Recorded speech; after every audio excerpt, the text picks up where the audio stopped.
চাষি ভাই, বলি ব্যাপার কি? হ্যাঁ, কে? ও, গোপাল দাদা। তা আমারে কিছু বললে নাকি গোপাল দাদা? ও হরি, কোনো কথাই কানে যায়নি দেখছি। বলছি তোমায় এমন মন মরা দেখাচ্ছে কেন? গোপাল দাদা গো, তুমি তো সবার বিপদে ভরসা দাও দাদা। তা আমার এমন একটা সমস্যা হয়েছে। এই দেখো, ঠিক বুঝেছি, একটা গোলমাল নিশ্চয়ই আছে। তুমি কিন্তু কাউকে কিছু বলো না দাদা। বলো যা, এই কি হয়েছে সেটা আগে বলবে তো। আজ মাঠে হঠাৎ এক ঘোড়া মোহর পেলেও তো বাড়ি নিয়ে যেতে ভরসা পাচ্ছি না গো দাদা। হ্যাঁ, মোহর পেয়েছো, কিন্তু বাড়িতে নিয়ে যেতে পারছো না কেন কেন? তুমি জানোই তো আমার বউয়ের যা স্বভাব, মোহরের কথা ঠিক সবাইকে জানিয়ে দেবে। ওর পেটে তো একটা কথাও থাকে না গো। হুম। গেলে কোথায় বউ? বউ, বউ, গেলে কোথায়? বলি মাঠে যাবো তো কিছু দানা পানি জুটবে। হ হ, জুটবো না কেন, জুটবো না কেন, নিশ্চয়ই জুটবো। আমি তো ওই রামুর মায়ের মতো নয় যে পুজোর সময় নতুন শাড়ি হয়নি বলে রাগ করে বাপের বাড়ি চলে যাব। নয়তো পশ্চিম পাড়ার বামুন গিন্নির মতো দিন রাত পাঁচি দেখবো কবে দেবী পক্ষ পড়বে। আর আর আমার স্বামী কবে আমায় ধরে হাড় গড়ায় দেবে গো। আহ, এই শুরু হলো। তা আমি বলি কি, বলতি আর কি বাকি রাখছো? ও বুঝে তো পড়ে থাকি আমি। ওই একদিনও কি তোমার লগে কইছি যে পুজোয় জরির কাজ করা শাড়ি, গটিয়াতা ব্লাউজ আর ঝুমকো টুল লাগবে, আমি কইছি? এই এই তোমার এক দোষ বুঝলে তো। এর মধ্যে দোষের কি দেখলে? তোমার মতো আমি কি ভোলা ময়রার কাছে 200 টাকা এই ধার করেছি, নাকি পালেতে দুধের পয়সা মেরে এক বস্তা ধানের বীজ কিনেছি? আহ, একটা কথা যদি তোমার পেটে থাকে, কোনো কথা পাঁচকার না করলি তোমার তো আবার ভাত হজম হয় না।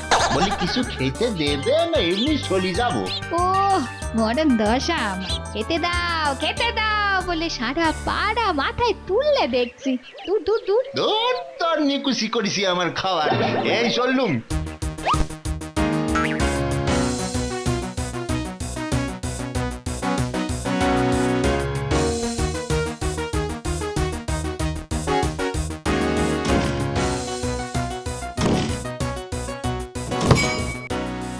ইয়ে, এ ঠং করে একটা আওয়াজ হলো মনে হলো। হ্যাঁ, ঠিকই তো। এই কোদালটা কিসে লাগলো বলি তো? এই দেখি তো, এই দেখি তো কি আছে।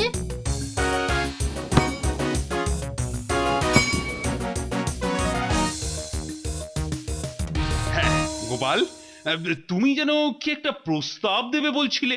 আগে মহারাজ, আমাদের তো না হয় ভালো মন্দে কেটে যাচ্ছে, কিন্তু ওই পুজোর সময় বাকি প্রজারা কেমন আছে তা তো খোঁজ নিয়ে দেখা হয়নি মহারাজ। হ্যাঁ হ্যাঁ, তাই তো, সেটা তো কখনো ভাবিনি। সবার কথা ভেবে জানো টেকো নাড়ু গোপালের চোখে একেবারে জল এসে গেল। তাই আমি বলছিলাম যে যদি মন্ত্রীমশাই নিজে গিয়ে একবার হ্যাঁ হ্যাঁ মন্ত্রী, তোমাকে এই দায়িত্ব নিতে হবে। মানে পুজো আসছে তো, এই সময়ে নগরের বাড়িতে বাড়িতে গিয়ে খবর নাও তো, মানে সবাই কি অবস্থায় আছে। বেটা পেটে প্যাকালটা তো আচ্ছা ফাঁসালো দেখছি। কি হলো? ওহ, আবার সেই বিড়বিড় বিড়বিড় করছো।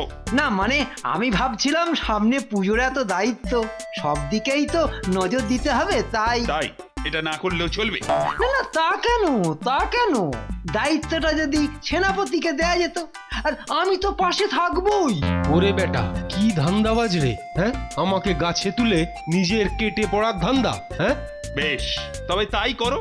তবে আমি কিন্তু দিন কয়েকের মধ্যেই সব খবর নেব। আপনি একদম চিন্তা করবেন না মহারাজ, আমি যখন আছি তখন সব সামলে দেব। মন্ত্রী তো নয় যেন সর্বঘটে কাঁঠালি কলা।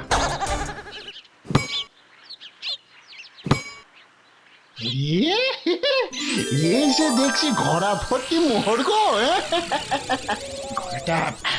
ঘোড়াটা এইখানে রাখা ঠিক হবে নি। এখানে থাকলে কেউ যদি মাটি খুঁড়ে বের করিয়ে নেয়, না না না, এটাকে আমি এক্ষুনি বাড়িতে নিয়ে যাব। কিন্তু না না না না, তাহলে তো আবার আরেক বিপদ। না না, বাড়িতে নিয়ে যাব না, কিন্তু কিন্তু জায়গাটা যদি গুলিয়ে যায়।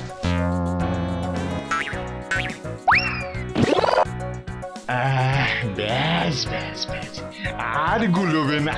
এই গাছটা পোতা থাকলো, এইটা দেখে ঠিক চিনে ফেলবো। ও চাষি ভাই, বলি ব্যাপার কি? হ্যাঁ, কে?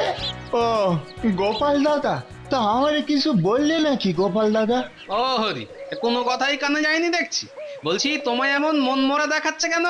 গোপাল দাদা গো, তুমি তো সবার বিপদে ভরসা দাও দাদা। তা আমার এমন একটা সমস্যা হয়েছে। এই দেখো, ঠিক বুঝেছি, একটা গোলমাল নিশ্চয়ই আছে। তুমি কিন্তু কাউকে কিছু বলো না দাদা। বলো যা, এই কি হয়েছে সেটা আগে বলবে তো।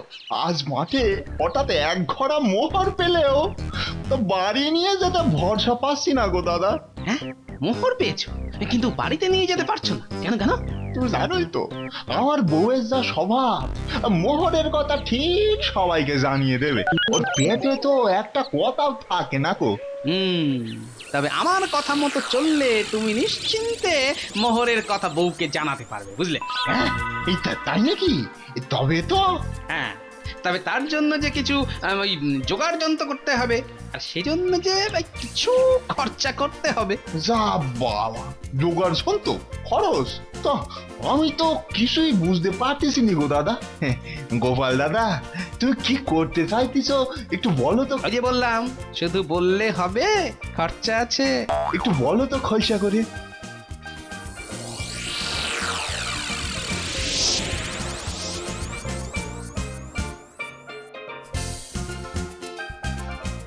বলি এসব হচ্ছেটা কি? হ্যাঁ, তাই কোনটা বলো তো?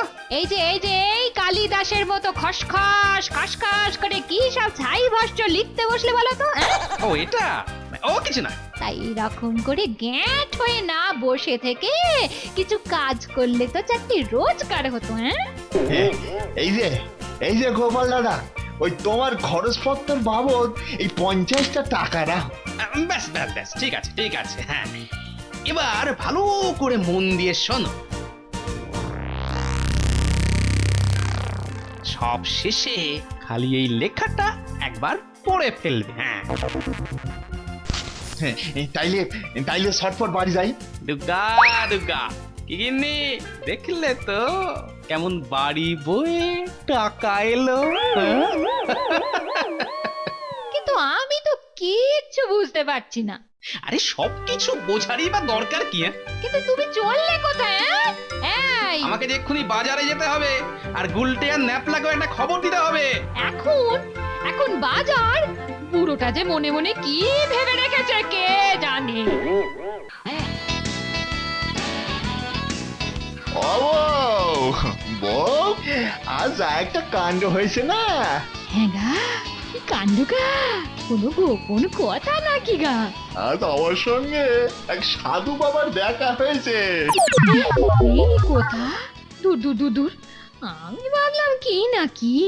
আরে শোনোই না, সাধু বাবার কথা মতো চললে নাকি অনেক মোহর পাওয়া যাবে।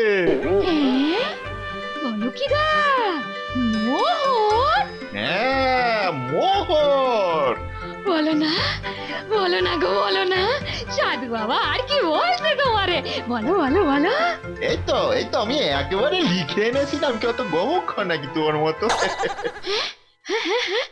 আস্তে আস্তে পড়ো, বলা তো যায় না, দেয়ালেরও কান আছে গো। শোন, মৎস্য বসেন গাছে, জলে খরগোশ নাচে, মাঠের ধারে খুললে জমি, সোনার মোহর পাবে তুমি। কেমন? সে আবার কি গা? কিছুই তো বুঝতে পারলাম না গা। তোরা তো বুঝতে হবে না তো বউ। সাধু বাবার কথা মতো কাল সকালেই তোরে নিয়ে সোনার মোহর খুঁজতে যাব। পেয়ে গেলে পুজোর জন্য আর চিন্তা থাকবে নে নে, তাড়াতাড়ি কর, খাওয়া দাওয়া সেরে শুয়ে পড়। আর শুলেই বাগি ঘুম কি আর আসবে গা? কি সেনাপতি, নগরে ঘুরে ঘুরে খবর কিছু আনলে? আর খবর, আমাকে পেঁচে ফেলে আপনি তো বেশ কেটে পড়লেন। কাটাকাটির কি আছে ভাই?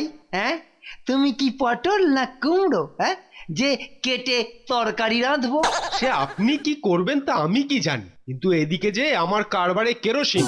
সেটা আবার কি?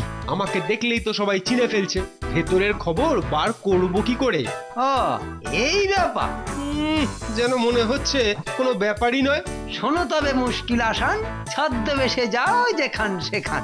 আরে তাই তো, হ্যাঁ, কাল তাহলে ওই ছদ্মবেশেই যাব বাড়ি বাড়ি। ও গোপাল দাদু, গোপাল দাদু, আমরা এসে গেছি। কি গো, আমাদের আসতে বলে নিজে এখনো ঘুম দিচ্ছ? ওরে না না, আমিও একেবারে তৈরি। আরে বাস, কত কি নিয়েছো গো গোপাল দাদু? কাঁধে একটা মাছ ধরার জাল, হাতে একটা পটলা। নে নে, এখন কথা না বাড়িয়ে চল দেখি, অনেক কাজ আছে। যা বাবা, এত সকালে বাচ্চাগুলোকে নিয়ে বুড়ো চললো কোথায়? ওহ, এই পাগলটাকে নিয়ে যা আমি কি করি? ও বাবা, হ্যাঁ হ্যাঁ, ওই গাছটায়, ওই গাছটায়। এই ডালটায় বাঁধবো? হ্যাঁ হ্যাঁ, ওই গাছটায়, ওই গাছটায়। হ্যাঁ হ্যাঁ হ্যাঁ, একটু ঝুলিয়ে বাঁধ। আরেকটু, ব্যাস ব্যাস ব্যাস, ঠিক আছে। এই যে, এইখানেই রেখে দিলাম। দেখ ওইখানে, হ্যাঁ হ্যাঁ, ওইদিকেই পুকুর ধারে একটা গর্ত আছে, হ্যাঁ হ্যাঁ, এই তো পেয়েছি। ওখানেই রেখে দিয়ে জালটা চাপা দে। রেখে দিয়েছি। যাক, সব একেবারে ঠিকঠাক করা আছে। এবার শুধু দেখবো খেলা কেমন জমে। এই রে, কি জানো লেখা ছিল না? হ্যাঁ, শোন, মৎস্য বসেন গাছে, জলে খরগোশ নাচে, মাঠের তারে খুললে জমি, সোনার মোহর পাবে তুমি। হ্যাঁ গা, তার মানে এই গাছে মাছ ঝুলবে নাকি? আরে ওই তো দেখো না, দেখো। হ্যাঁ হ্যাঁ, তাই তো, সত্যি সত্যি গাছে মাছ ঝুলতেছে গো। কিন্তু কি করে সম্ভব? তবে কি ওগো, ওগো, পুকুর পাড়ে মাছ ধরা জালে ওটা কি গা? ওইটা তো একটা খরগোশ। হ্যাঁ গা, সাধু বাবার কথা তো সব ঠিক ঠিক মিলে যাচ্ছে গা। এই গোপাল দাদা কি এই জাদুপত্র কিছু জানে নাকি?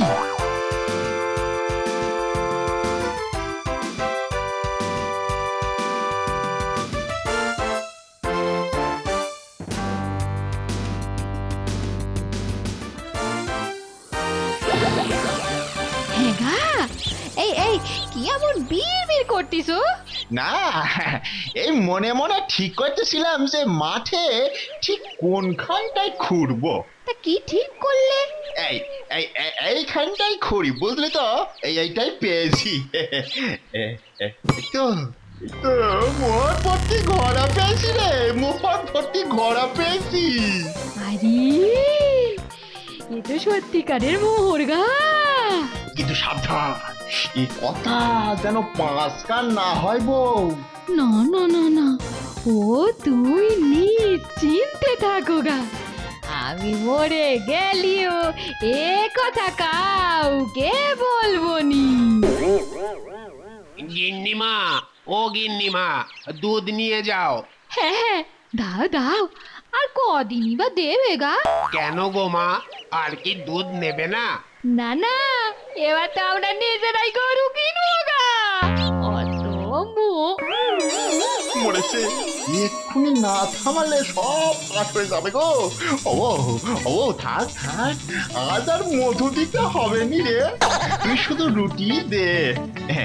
এই রে বাপু, তুমি এবার এসো তো, এসো। হ্যাঁ, এই রে, একটু বলে ফেলছিলাম গো। আল্লাহর নামে কিছু দে মা। হ্যাঁ হ্যাঁ, দেবই তো, নিশ্চয় দেব। ব্যাপার কি? কথা শুনে কেমন খটকা লাগছে। কিরে, আজ খুব খুশ আছিস মনে হচ্ছে। খুশি হবে না? এক গড়া মোর পাওয়া কি কম কথা গো। আর আটকানো গেল না, এখনই সব ফাঁস হয়ে যাবে গো। সে কি কথা? তবে তো এ কথা মহারাজকে এক্ষুনি জানাতে হয়। কি এই যে সেনাপতি গা। এবার চলো মহারাজের কাছে, সেখানেই দেখাবে তোমাদের কেরামতি। তা চাষি, শুনলাম তুমি নাকি ঘোড়া ভর্তি মোহর পেয়েছো আজকে, হ্যাঁ? মোহর? না রাজামশাই, নিয়ে আপনি কি বলতেছেন? আমাদের রাজ্যে নাকি মোহরের ছড়াছড়ি। তাছাড়া এক ঘোড়া মোহর সে তো অনেক ভারী। কোথায় মোহর আছে এক্ষুনি বল, না হলে অন্য উপায় জানা আছে। মোহরের ব্যাপারে তো আমি কিছুটি জানি না রাজামশাই।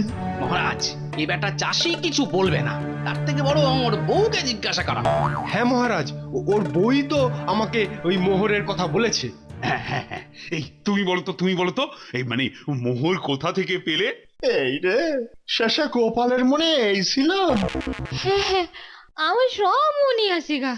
এক সাধু বাবা হিমালয় থেকে আসছিল। হ্যাঁ, সাধু বাবা? যা, মোহরের সাথে সাধু, এ বাবা এ তো ছন্দে মিলছে না। তার কথা শুনে আমরা যাচ্ছিলাম। আরে তারপর কি হলো বলবে তো? রাস্তায় সেদিন একটা গাছে অনেক মাছ ঝুলতেছিল। আরে এ আবার কি কথা? সে কি গাছে মাছ? এ তো বিজ্ঞানের বাইরে। কলিকাল কলিকাল, ঘোর কলিকাল। আর পুকুরে জাল ফেলে খরগোশ উঠেছিল। পুকুরে খরগোশ? এই থামো থামো, তখন থেকে খালি যা নয় তাই বকে যাচ্ছে। মহারাজ কিছু বুঝতে পারছেন? শুধু মহারাজ কেন, আমরা সবাই বুঝতে পারছি। চাষির বউ একটা বদ্ধ উন্মাদ, ওর চিকিৎসা প্রয়োজন। তার সাথে একটু সাধারণ জ্ঞানের শিক্ষা। এই যে সেনাপতি, বলি তোমার মাথাটা তো ঠিক ছিল, তা তুমি এরকম একটা পাগলকে ধরে আনলে কোন আক্কেলে? অকম্মার ঠিকই, কাল থেকে 7 দিন তুমি আস্তা বলে শোবে। হ্যাঁ হ্যাঁ, এটাই তোমার শাস্তি। আমি তো আগেই বলেছিলাম মহারাজ, মোহর টোহর সব মিথ্যে। আর এই যে চাষির বউ, খবরদার আবার যদি এরকম উল্টো পাল্টা কথা বলেছো, তাহলে পরের বার না একদম সোজা হাজতে পুরবো। আরে এখনো দাঁড়িয়ে আছো কোন আক্কেলে? যাও যাও, বউকে নিয়ে এক্ষুনি এখান থেকে চলে যাও যদি বাঁচতে চাও। তাই আর বলতে, তুই আমার ভগবান গোপাল দাদা গো, তুই আমার ভগবান।